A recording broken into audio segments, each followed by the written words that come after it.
And we are starting to get a glimpse of the scope of damage in Florida. So many communities were battered by storm surge, flooding, tornadoes, strong winds. Joining us now is Megan Menace, the Emergency Management Director for Lake County, Florida. Thank you so much for joining us, Megan, once again. And I know you've been up all night just trying to get everything prepared for when the crews start to hit the road and start to respond to whatever's happening in your community. Can you give us a gist of what's happening right now in Lake County? Yes, as of right now, we're working on getting crews out on the road to start doing some damage assessments, impact assessments, seeing where we were hardest hit in terms of winds, as well as some flooding impacts.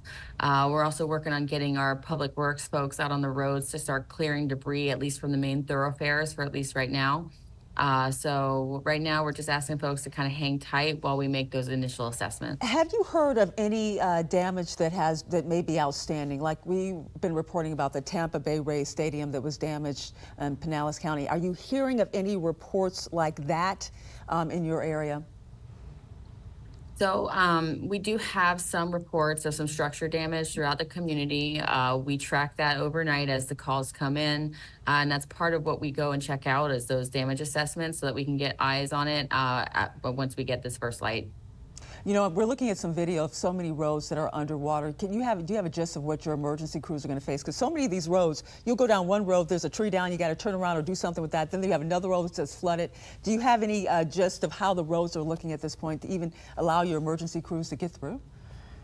Yeah, so we do have, we use an app to track damage that some of our disaster response teams who were out and active overnight have been putting information into.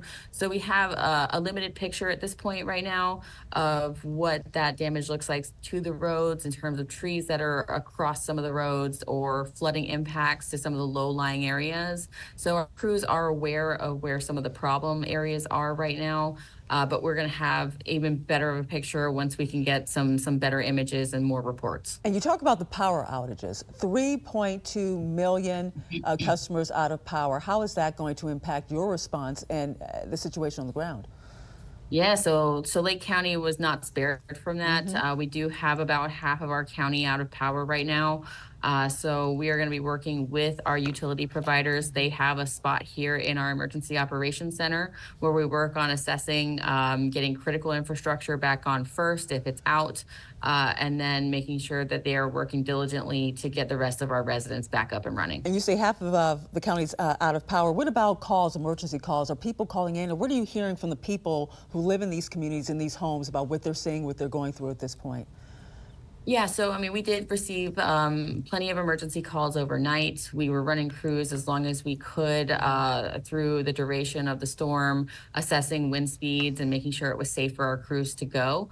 And as we continue to see the winds leave our area, we'll be able to get to people with pretty much no problem as long as we can get those roads cleared. All right. Thank you so much. Thanks for all the work you're doing, Megan, and thank you for joining us this morning. Thank you.